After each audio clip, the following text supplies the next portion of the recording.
What kind of twisted neighborhood do we live in? My wife had a heart attack in our backyard, and when the rescue helicopter came to get her, the HOA president actually called the police to stop it. Karina, the queen bee of the homeowners association, shouted that Celeste was disturbing the community atmosphere. She even pulled out some ridiculous bylaw banning helicopter landings in residential areas. While my wife lay strapped to a stretcher, barely conscious, they tried to cuff her instead of letting her get flown to the hospital. The entire thing was beyond belief tragic, surreal, and outrageous, and I have the whole incident on video. If they think Kyle let this slide, they have no idea what's coming. That recording will be the downfall of this hoe. But to really understand how we got to this insane moment, let me back up to just a few hours earlier, when life still felt normal. Celeste and I were enjoying our usual Saturday cookout on the deck of our lakeside cabin. The smoke from the grill drifted through the crisp October air as I turned the burgers, while she carefully set her famous potato salad on the picnic table. We'd bought the place 3 years ago, a modest retreat I designed myself after winning the biggest project of my career. It wasn't just a weekend getaway for us, it was our proof that hard work could still carve out a slice of the American dream. "David, have you looked at the newest HOA newsletter?" Celeste called from the kitchen. She came out holding a stack of papers, glasses perched on her nose as she scanned the dense text. "They've changed 17 rules in 6 months, and look at these just passed last week. Rule 47B bans all aircraft from landing in the neighborhood, even in medical emergencies." The spatula froze in my hand. A chill ran through me that had nothing to do with the autumn wind. "That's insane," I muttered. Jake, my best friend and a corporate lawyer, had warned me for months to document everything. "These suburban tyrants are getting bolder," he'd said over beers. "Record their meetings, save every email, because one day they'll come for you." I used to laugh it off, but staring at that rule, his words suddenly rang like prophecy. Who in their right mind would outlaw medical helicopters? Before I could dwell on it, Celeste let out a sharp gasp. The papers slipped from her hands as she clutched her chest. Her face drained of color, turning that dreadful gray I'd seen during her past heart episodes. "David," she whispered weakly, "something's really wrong this time." I caught her as her knees gave way, her body limp in my arms. Her breathing was shallow, her skin cold and clammy. This wasn't like her earlier scares. This was the nightmare we'd been dreading ever since her condition worsened 2 years ago. My hands shook as I dialed 911. I gave the dispatcher our address, explaining that my wife was in full cardiac distress. They told me the fastest option was their helicopter. It could have her at the hospital in 8 minutes, compared to 25 by ambulance through winding mountain roads. I instantly agreed. While waiting, I called Jake. "Listen," I said, trying to keep my voice steady. "Celeste is having a major heart attack. A helicopter is coming, but the HOA just passed a rule banning aircraft landings. I think they'll try to block it." Jake's reply was sharp and urgent. "Start recording everything, a video, audio, whatever. If they interfere with medical treatment, that's not just a civil issue. That could be criminal. And Avita, don't stop recording, no matter what." I slipped my phone into my pocket just as the sound of rotor blades thundered over the lake. The orange and white helicopter circled above like a lifeline. But then, across the lawn, I saw them coming. Leading the pack was Patricia Morrison, our HOA president,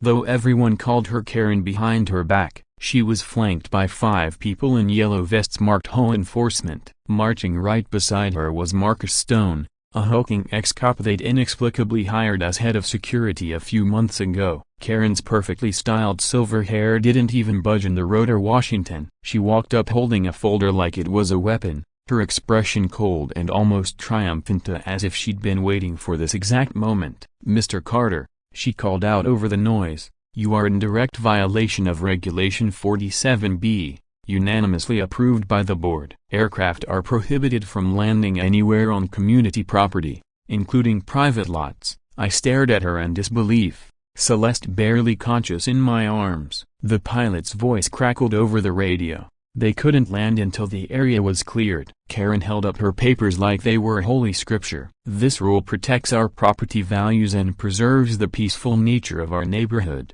Her tone was smug, calculated. She even kept glancing at her watch, muttering things like "right on time." It was like she'd staged this entire moment. The flight medic's voice grew desperate over the radio. "Patient is critical. We need immediate clearance." But Karen stood unmoved, flanked by her so-called enforcers. Marcus looked more like a nightclub bouncer than someone concerned about a woman's life. And that's when it hit me. This wasn't incompetence. This was deliberate. Karen had stationed her so-called enforcement team in a neat semicircle around the only patch of flat ground suitable for the helicopter to land. Their yellow vests whipped in the rotor wash like a wall of warning signs. "Ma'am, move them now," shouted the lead paramedic, who had rappelled down from the chopper with his gear. He was a compact, weathered man in his 40s, the type who looked like he'd handled disasters on every continent. "This patient is in full cardiac arrest. Every second we lose drops her chances of survival by 10%. But instead of backing down, Marcus Stone stepped forward, his massive frame looming over the medic. "I'm a former police officer," he said firmly, "and I know the law. We're enforcing legitimate community regulation. That helicopter has no legal clearance to land on this property." Something inside me broke. Jake's words echoed in my head. I grabbed my phone and hit the Go Live button. My hands were trembling as I tried to hold the camera steady. "This is David Carter," I said, my voice ragged. "I'm Liv, and you're watching one of the most insane things I've ever seen. My wife is dying of a heart attack, and our HOA is blocking the medical helicopter from landing." At first, maybe a dozen people tuned in, likely friends who stumbled onto it. But I kept narrating, kept showing everything, while Celeste's breathing grew weaker. "Stay with me, baby," I whispered, brushing her hair back as her eyelids fluttered. 15 years we'd been together, through my lean years scraping by as a young architect, through her first heart surgery in her early 30s, through weekends spent building this cabin with our own hands. We had survived so much. "I'm not letting them take you from me, I promise." The paramedics had hooked her to a monitor, and even I knew the jagged beeps meant danger. Her skin had gone pale and waxy, the same terrifying look I remembered from her accused stay. Then Marcus did something that chilled me to the bone. "I was a cop for 18 years, he declared, pulling out his phone and recording the paramedics. "For the record, I am documenting trespass and violation of HOA ordinances. This will be entered as evidence." The sheer audacity of it treating medical professionals like criminals was beyond belief. And Karen wasn't done. She strutted right up to Celeste's stretcher, phone in hand. "I need documentation for the violation report," she said loudly, making sure my live stream caught every word. "This resident has endangered community safety by calling in unauthorized aircraft. The noise disturbance alone breaks 3 community guidelines." By now, nearly 90 viewers had joined. Comments poured in. "This is insane. Call the FBI. Share this everywhere." Meanwhile, Celeste's breaths were so faint that a paramedic pulled out advanced equipment. "We need to move her now," he barked. "If we don't leave in 5 minutes, we're going to lose her." But Marcus stepped closer, blocking the stretcher with his bulk. "Community rules require all violations to be cited before any resolution. She must be ticketed first." I could hardly process the words. They were arguing about paperwork while my wife was slipping away. Then flashing lights appeared, a police cruiser pulled up, and for a moment I thought relief had arrived. But Officer Thompson stepped out, walked right over to Marcus, and greeted him like an old buddy. They shook hands as if this were a casual reunion, not a life-or-death emergency. "Marcus, good to see you again," Thompson said, ignoring Celeste completely. "I got your call about the violation. What's the situation?" My live stream count shot up past 800, the chat exploding with outrage. Minutes later, another cruiser arrived. This time it was Officer Martinez. He took one look at Celeste, then immediately radioed, "Dispatch, cardiac emergency in progress, medical helicopter on scene. Clear the area for landing now." But Thompson jumped in to override him. "Dispatch, disregard that. We have an HOA violation that takes priority. Property owner has breached community regulations." My live stream viewership exploded past 2,000, comments flying so fast I couldn't keep up. "This is America in 2024? Wrote one. "I'm calling the local news," said another. "I'm on the phone with the station right now," posted someone from our county. Notifications buzzed non-stop as the video was shared across Facebook, Twitter, TikTok everywhere at once. That's when I pulled up the federal statute I'd saved, reading from my phone. My voice steadied. The Emergency Medical Treatment and Labor Act, Section 1867, states that no individual seeking emergency care can be denied treatment or transport. Interfering with emergency services is a federal crime, punishable by up to 5 years in prison. I turned my camera squarely on Karen. You are actively violating federal law, and this is being broadcast live to thousands of people. But Karen wasn't about to back down. Karen was ready with her counterattack. Mr. Carter, you clearly don't understand property law, she said in that smug, lecturing tone of hers, lifting a thick binder for emphasis. This is a private residential community governed by legally binding covenants. Federal emergency statutes don't override private property rights or our community's authority when it comes to unauthorized aircraft. Our charter, filed with the county and state, gives us full jurisdiction over activities inside these boundaries, even during so-called medical emergencies. And that's when someone I never expected to step in changed everything. Mrs. Helen Wright, our soft-spoken, 70-year-old neighbor, stormed across her lawn with the kind of fury that made the entire crowd freeze. She wasn't aiming her rage at me, but directly at Karen. You pulled this same stunt with me 6 months ago, she screamed, her voice slicing through the roar of the helicopter blades. When my Harold had his stroke, you held up the ambulance for 45 minutes while you fussed over your damn regulations. He died in that ambulance, Karen. Harold is dead because of you. The silence that followed was chilling. Even with the rotors thundering overhead, every ear was locked on her words. Mrs. Wright turned to my camera, stepping straight into the live stream. Her face burned red with years of pent-up anger. People need to know the truth about Karen Morrison. For 2 years, she's terrorized this neighborhood. She forced the Rodriguez family out because they kept chickens. She hounded the Chens until they sold their house because she didn't like the color they painted it. And now she's letting people die just to prove she's in charge. Then she pulled out her phone.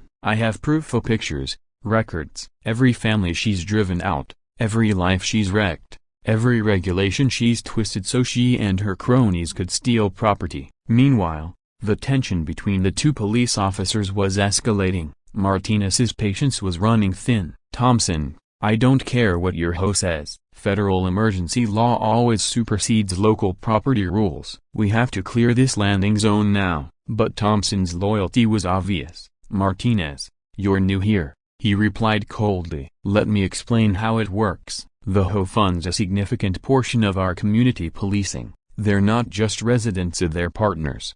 Their rules exist for good reasons. Mrs. Wright wasn't finished. She raised her voice again, this time for the thousands watching online. And another thing, Karen's not just a control freak. She's profiting from this. I've seen the checks. I've seen the developer meetings. Every time a family gets pushed out, the same investors swoop in and buy the property. This isn't about community safety. It's about money and land grabs. Karen's face drained of color, but she didn't deny it. The live stream chat was on fire. Viewers from across the country began sharing their own HOA horror stories. Same thing in California. One wrote, developers use HOAs to drive people out. Another posted from Florida, our HOA president got arrested for the exact same scam last year. What had started as one woman's medical crisis was morphing into something much bigger, a proof of nationwide patterns of abuse. But while the internet rallied, Celeste was fading fast. Her breathing, even with oxygen, had grown shallow and uneven. The monitor screeched out unstable arrhythmias. The lead medic muttered to his partner, if we don't get her to a surgical team in 10 minutes, she won't make it. His words landed like a hammer blow to my chest. That's when a sleek black sedan rolled slowly up our drive. Government plates, tinted windows. The atmosphere shifted instantly. Karen, who'd looked smug and untouchable just minutes before, suddenly looked nervous. She whispered into her phone, but my livestream mic caught it. He's here. We can move to the next phase. The back door of the sedan opened, and out stepped a man who seemed to command the entire scene without saying a word. Talla, over 6 feet, with immaculately styled silver hair and a charcoal suit that screamed expensive. But it was his eyes that chilled me, cold, calculating, scanning the chaos like he was rearranging chess pieces in his head. Good afternoon, he said smoothly, his voice carrying the authority of someone used to running boardrooms and backroom deals. "I'm Richard Blackwood, legal counsel for the Lakeshore Community Association. I understand there's a matter here requiring immediate resolution." My stomach dropped. I knew that name. 2 months earlier, this same man had appeared at my doorstep with an unsolicited offer to buy our cabana for 40% above market value. At the time, I thought he was just another aggressive investor chasing lakefront property. Now I realized he had been planning this moment all along. I turned my phone squarely toward him. "Mr. Blackwood, isn't it a little suspicious you show up to a medical emergency with legal papers already in hand? Almost like you were waiting for this to happen." By now, more than 5,000 people were watching live. Comments flew so fast they blurred on my screen. Screenshots, recordings. Hashtags. It was spreading everywhere. One stood out. #Justice for Celeste. Blackwood gave a tight, almost predatory smile, lifting his own phone to record. "Mr. Carter, your reckless disregard for community safety has created a liability nightmare. Summoning unauthorized aircraft without clearance endangered dozens of residents. This isn't about your wife's emergency, it's about protecting the greater good from your selfish and illegal actions." The arrogance was unbelievable. But I remembered Jake's advice: when powerful people start talking, don't interrupt, let them reveal everything. I reminded myself of Jake's advice: when people like Blackwood start talking, the best thing you can do is let them keep going. They usually end up exposing themselves. "Well, that's interesting, Mr. Blackwood," I said, making sure my tone was steady for the live audience. "Maybe you'd like to explain to everyone how you seem to know so much about our community rules. And while you're at it, why not tell them why you came to my door 2 months ago offering way over market value for my property?" For a split second, his carefully crafted mask slipped, his jaw tightened, and there was the faintest flicker in his expression a tell only a seasoned poker player would notice. "I'm a real estate attorney, Mr. Carter," he replied smoothly. "It's my job to understand property values and governance structures. And as for any prior business discussions, they're irrelevant to the current issue, which is your blatant violation of community regulations." He lifted a thick folder that looked almost identical to Karen Morrison's. "Your live stream and your reckless actions are exposing this neighborhood to liability, defamation, and public disturbance." Meanwhile, Celeste's condition was collapsing before my eyes. She was unresponsive now, her skin turning a terrifying gray. The paramedics were fighting to stabilize her, but without the equipment in the helicopter, they were losing ground fast. "We have to move her now," the lead medic urged. "Her heart rhythm is unstable. If we can't get her to surgery in minutes, the damage will be irreversible or worse." But instead of stepping aside, Blackwood moved closer, holding his phone up to film Celeste's unconscious body. "For the record," he announced loudly, "this entire medical emergency could have been avoided if residents had followed established protocols. According to Regulation 47B, any emergency aircraft requires a minimum of 72 hours notice and prior approval from the HOA board." The comments on my live stream exploded in outrage. "Sue this monster," someone from Seattle wrote. "This is America, not Nazi Germany." Another viewer raged. A local voice chimed in, "I'm calling Channel 7 right now." Then Blackwood slipped. He wandered a few feet away to take a call, but not far enough to escape my live microphone. "Yes, everything is still on schedule," he said in a low voice, checking his expensive watch. "This emergency is the perfect cover to accelerate the plan. Phase 2 can begin immediately." No delays. The Morrison development contract is firm. The investors are expecting results. My blood went cold. Morrison Development, resort investors. Suddenly the picture snapped into horrifying clarity. Karen Morrison, Patricia Morrison, every regulation, every harassment campaign, Marcus Stone's mysterious role, and now Blackwood's presence. It was all part of a coordinated land grab. They weren't enforcing rules, they were clearing us out for a luxury resort. And they were willing to let Celeste die to do it. Officer Martinez had finally reached his breaking point. "I don't care about your property laws anymore," he barked. "I have a dying woman here, and I'm clearing this landing zone right now." He began pushing the HOA enforcers back, his hand resting on his holstered weapon, Anyone who interferes will be arrested for obstruction of emergency services or negligent homicide. But Officer Thompson stepped in front of him, blocking his path. "You're exceeding your authority, Martinez. The HOA has legal standing. Property law cannot simply be ignored because of a medical situation." The two officers squared off, their dispute on the brink of something much more dangerous. Meanwhile, Blackwood was calmly snapping more photos, documenting everything like he was preparing exhibits for court instead of standing in the middle of a crisis. That's when my phone buzzed with a text from an unknown number that froze me where I stood. "End the live stream now, or your wife won't receive proper care at Methodist Hospital. Donations to the cardiac wing come with conditions. You have 60 seconds. My stomach dropped. This wasn't just about property. These people had influence over the very hospital Celeste needed. They were threatening to let her die on the operating table if I didn't stay quiet. But instead of caving, something inside me solidified into pure defiance. I stared straight into my phone's camera, broadcasting to more than 8,400 viewers, and said, 'Everyone listening, I just received a threat. They're trying to silence me by endangering my wife's medical care. Screenshot everything, record this video, share it everywhere. They can't silence all of us.' At that moment, Mrs. Wright appeared beside me, shoving her phone toward my camera. "Davida, show them this. People need to see it." On her screen was a photo she had secretly taken from inside Blackwood's car. It was a site plan labeled Lakeshore Luxury Resort Development A Phase 1. Our entire neighborhood had been redrawn into a resort complex. Every home, every cabin, every lot marked for demolition and replacement with luxury hotels, restaurants, and recreation centers. "This plan lists 47 properties for acquisition," Mrs. Wright said, her voice rising with righteous anger. "The project is valued at $89 million. That's why they're terrorizing us. That's why they're willing to let us die." All of this was never about community standards. It was about money. She flipped through more photos of financial projections, construction schedules, investor contracts. "Richard Blackwood isn't just HOA counsel. He's one of the principal investors in Morrison Development Group." The live chat went into overdrive. "I'm sending this to the FBI. A Virginia viewer, my cousin works for the state attorney general. Forwarding this now."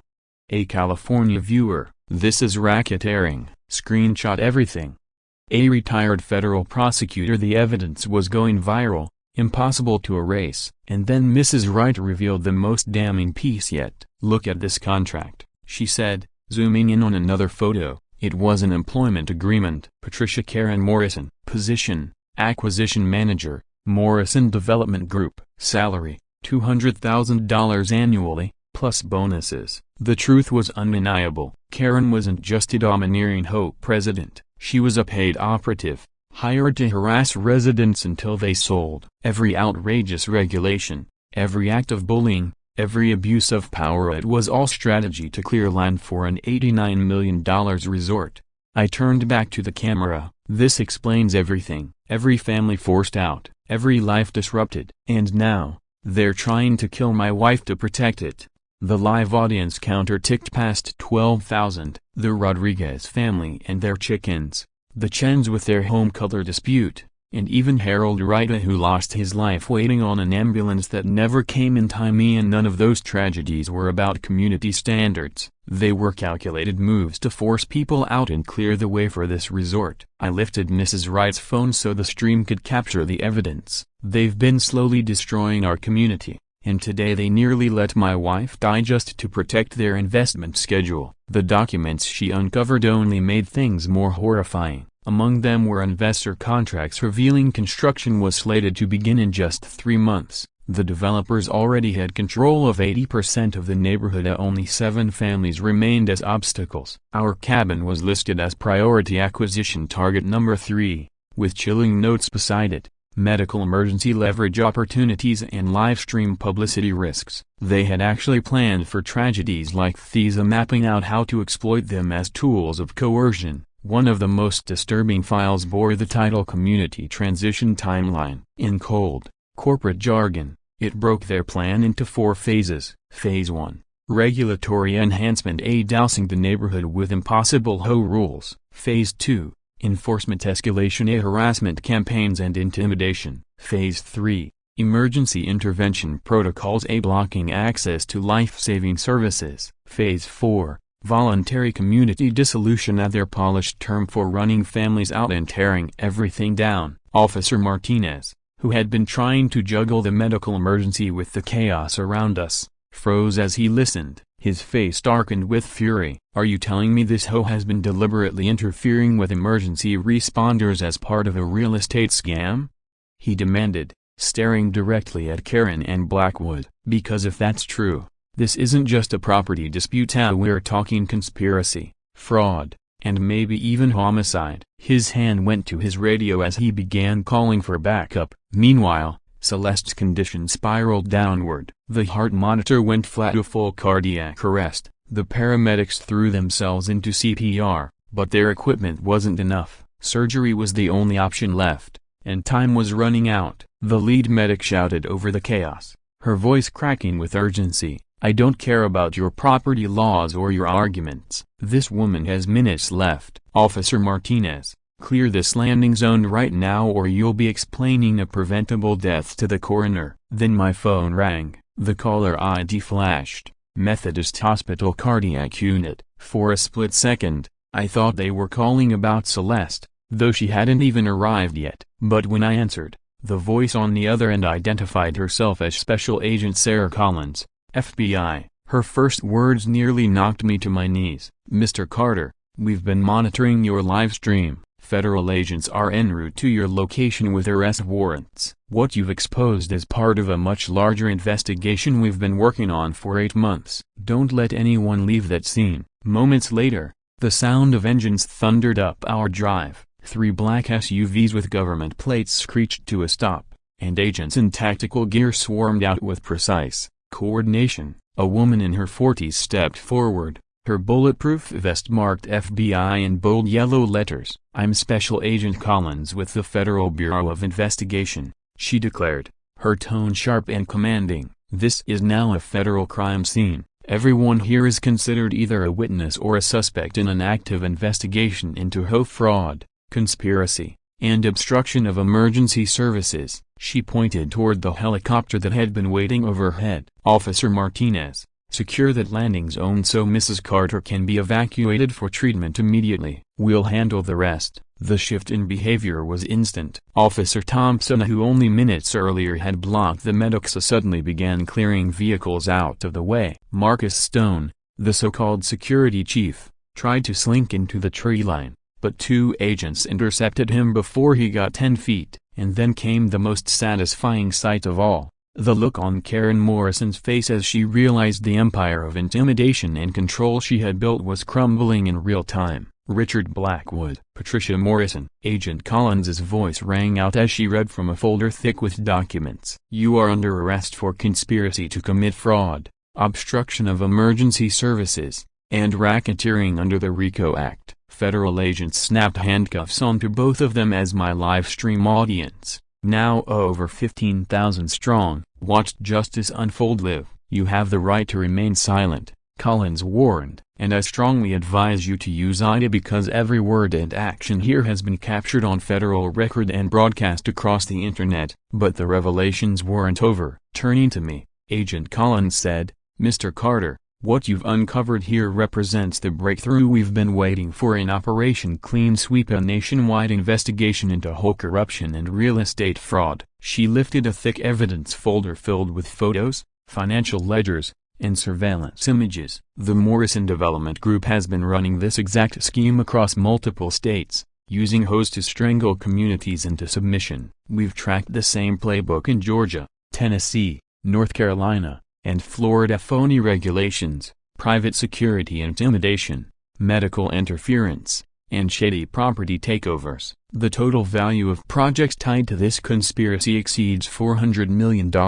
For 8 months, the FBI had been piecing the puzzle together, but now, my live stream had delivered the smoking gun in real time. Federal conspiracy charges demand evidence of sustained, coordinated criminal activity. Agent Collins explained that my live stream had provided exactly that, irrefutable proof no defense lawyer could twist away. Around us, FBI agents photographed documents, bagged evidence, and cataloged every detail with clinical precision. Mrs. Wright stepped forward, her voice steady but charged with resolve. "Agent Collins, I have additional evidence." She handed over her phone.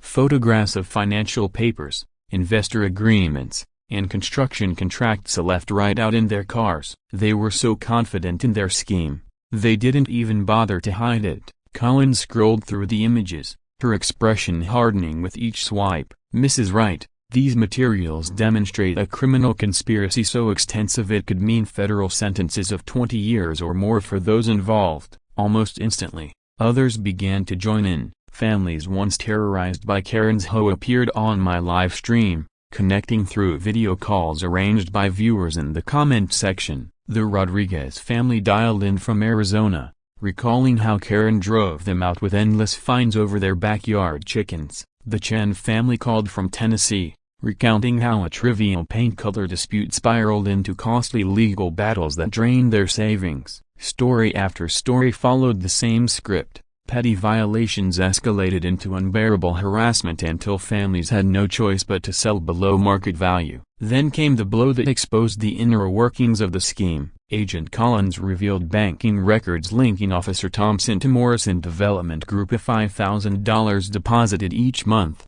timed perfectly with his selective enforcement of HOA calls. "Officer Thompson," she declared as agents closed in, "you are under arrest for bribery, obstruction of justice, and conspiracy to interfere with federal emergency services." The shock on his face showed he had never realized just how deeply investigators had tracked the money trail. Marcus Stone tried to distance himself, insisting he had only been enforcing HOA rules. But Collins cut him off, producing the recording device. "We have tapes of your conversations with Richard Blackwood discussing intimidation tactics and interference with medical response," she said coldly. "You're also under arrest for conspiracy, obstruction of emergency services, and violations of federal civil rights. Given your law enforcement background, you knew exactly how illegal this was." At last, the medical crisis reached a turning point. The helicopter was cleared to land, and Celeste was rushed aboard, the flight team working quickly as the rotors kicked up dust. As the aircraft lifted off toward Methodist Hospital,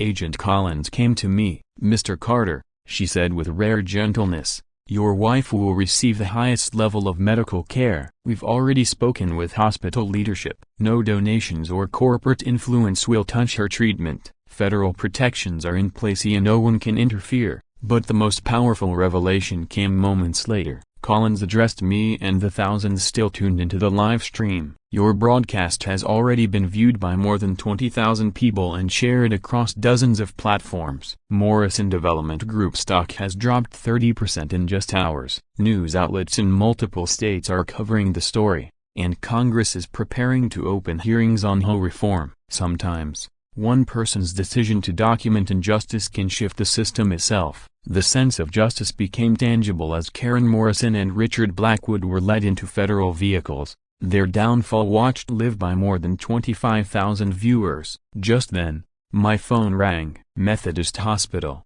Dr. Patricia Hernandez, the chief cardiac surgeon, spoke with the calm authority of experience. "Mr. Carter, I have both encouraging and difficult news. We restored your wife's heart rhythm. She will live, but the delay caused damage that will require 6 months of recovery and possibly more surgeries in the future." Gratitude and fury crashed together inside me. Celeste had survived, but greed had carved scars into her life. Collins stayed close as I absorbed the news. "Mr. Carter," she assured, "federal monitors are overseeing all aspects of your wife's care." Yes, Morrison Development donated to that hospital's cardiac wing, but their money will not influence her treatment. Witness protection laws guarantee it. Relief washed over me. At least this battle was one we had won. Legal consequences fell fast. Within 2 hours, charges were filed. Karen Morrison, conspiracy, fraud, obstruction, racketeering. Her bail set at $2 million, her assets frozen. Richard Blackwood, conspiracy, racketeering, bribery, criminal endangerment, bail set at $5 million. Thompson and Stone, charged as co-conspirators, held without bail due to their trusted positions. The neighborhood wasted no time reclaiming itself. On my lawn, neighbors gathered for an emergency meeting. Mrs. Helen Wright was unanimously elected interim HOA president. Her first act, cancel every predatory rule enacted in the past year and a half. Her second, adopt an emergency protocol guaranteeing helicopter landing zones and banning any interference with medical services forever. The ripple effects spread far beyond us. Within 24 hours, our stream hit 4.2 million views, triggering congressional inquiries and investigations in multiple states. Within a week, 3 separate HOA reform bills were introduced, each citing our case as the spark. My phone buzzed constantly in news networks,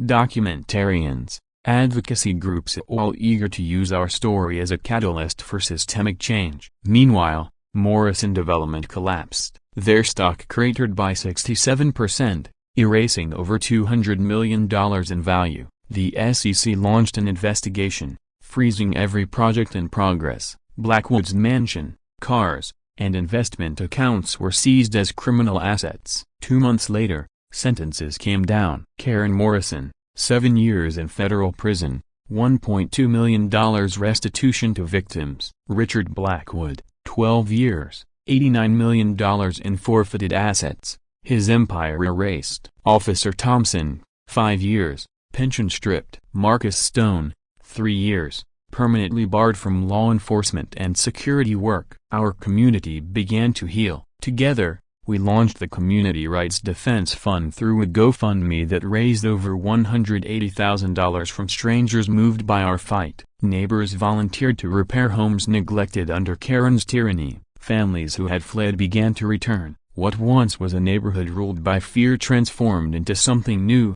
a community that had stared down corruption and won. The Chen family was able to return to their original home after receiving compensation through the federal restitution program. For me, life took an unexpected turn. Drawing from my background in architecture and the legal knowledge I had gained through our ordeal, I launched a consulting initiative called Community Rights Architecture. Our mission was simple but powerful: help homeowners document abuses, understand their rights, and build solid cases against corrupt HOAs. Within 6 months, we were assisting 156 families across 12 states, most of whom had reached out after watching our story unfold online. Combining architectural insight with legal strategy proved to be a devastatingly effective tool against abusive associations. Meanwhile, Celeste's recovery became a beacon of hope and resilience. She not only survived her heart surgery, but turned her painful experience into advocacy. She began speaking at conferences and working alongside legislators to ensure stronger protections for emergency medical services. What began as a 6-month recovery window transformed into a platform for real change. Her first public testimony was at a congressional hearing on HOA reform,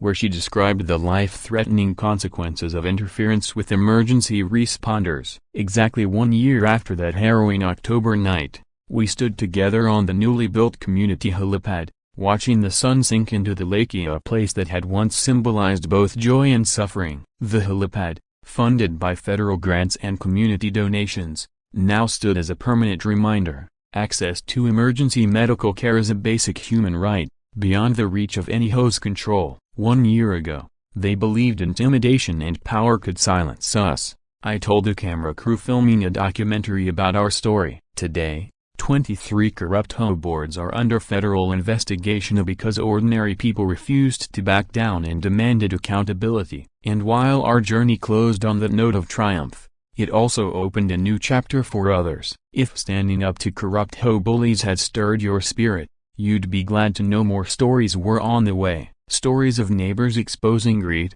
of families fighting back against crooked contractors, and of workers holding entitled bosses accountable. Subscribe to JA Stories to follow more real-life victories, where everyday people prove that justice is still possible when good people refuse to remain silent. You've stayed with us through the end, and that's more than Karen's defense team could manage. Thank you for watching YA Stories. Our team thinks you've earned a medal, a broken bar, or at the very least, a mailbox free from HOA citations.